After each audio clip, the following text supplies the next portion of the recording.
Welcome back to Explaining Everything, the channel where we dive into the stories and mysteries behind everyday things. Today's question comes from one of our curious viewers, James Nugget 22. Thanks for the suggestion, James. You asked, what is the difference between a hotel, motel, and inn? At some point in life, every single one of us has stared at a booking app like, okay, these all look like beds in buildings. Why are we using 3 different words? Is one fancier? Is one sketchier? Is one haunted by Victorian ghosts who whisper Yelp reviews at night? Stay tuned as we unravel the real difference between hotels, motels, and inns right here on Explaining Everything.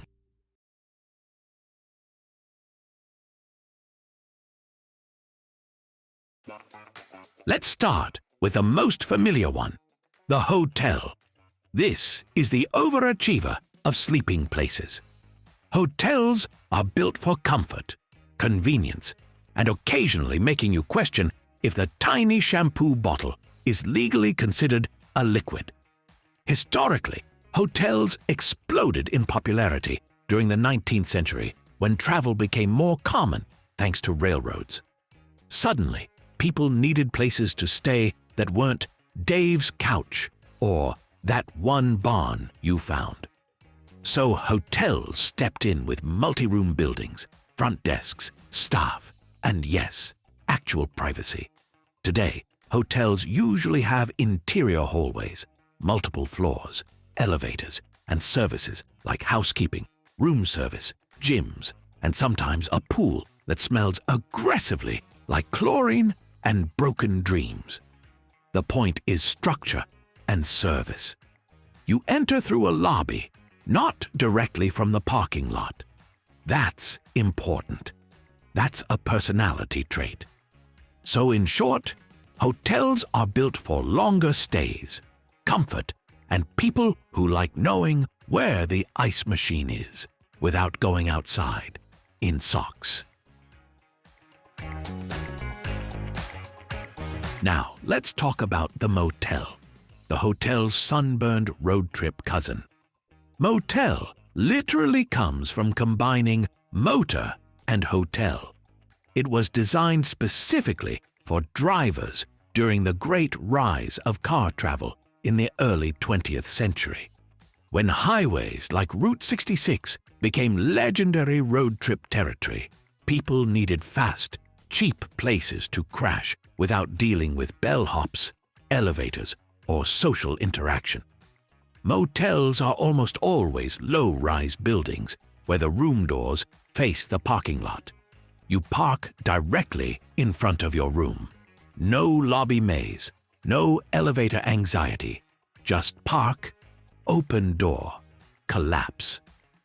They became wildly popular in the 1950s thanks to families doing cross-country drives and business travelers who just needed a place to sleep and weren't trying to emotionally bond with the carpet pattern.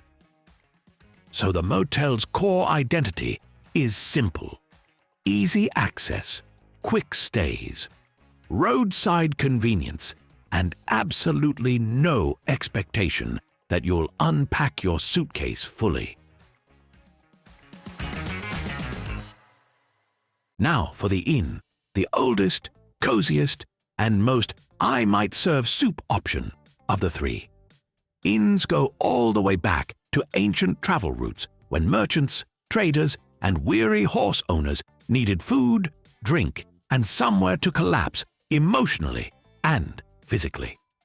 European inns existed centuries before modern hotels and were often part lodging, part tavern, part please don't steal my horse. Unlike hotels and motels, inns are usually smaller, more personal, and often family-run. You're not staying in room 427. You're staying in the Sunflower Suite, and someone named Margaret absolutely remembers your breakfast order. Inns usually emphasize atmosphere over efficiency. They're meant to feel warm, homey, and slightly like you might accidentally be invited into a heartfelt life story. Many modern inns evolved into bed and breakfasts, where the vibe is less corporate sleep cube and more you will be offered jam. So, if a hotel is a professional host and a motel is a quick pit stop, an inn is that friend who really wants you to stay for tea. Here's where confusion reigns supreme.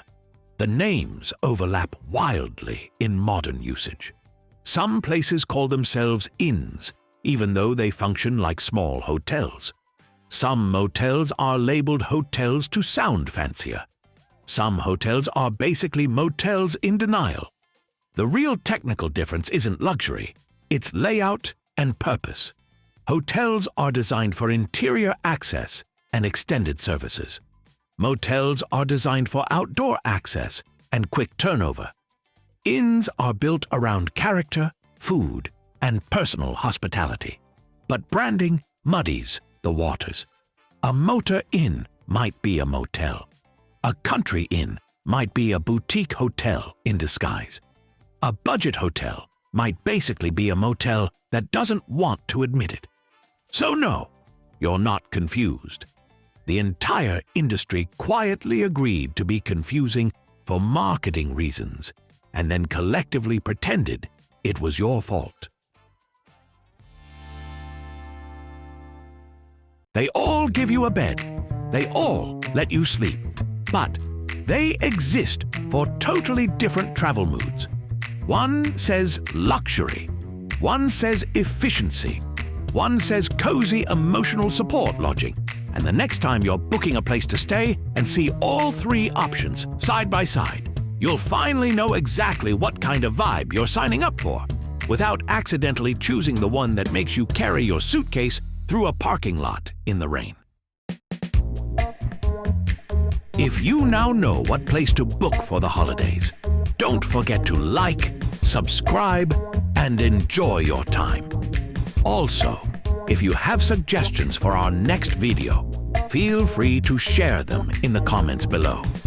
We'll be sure to give you an acknowledgement for your contribution. If you enjoyed this video, please check out our other bingeable channels.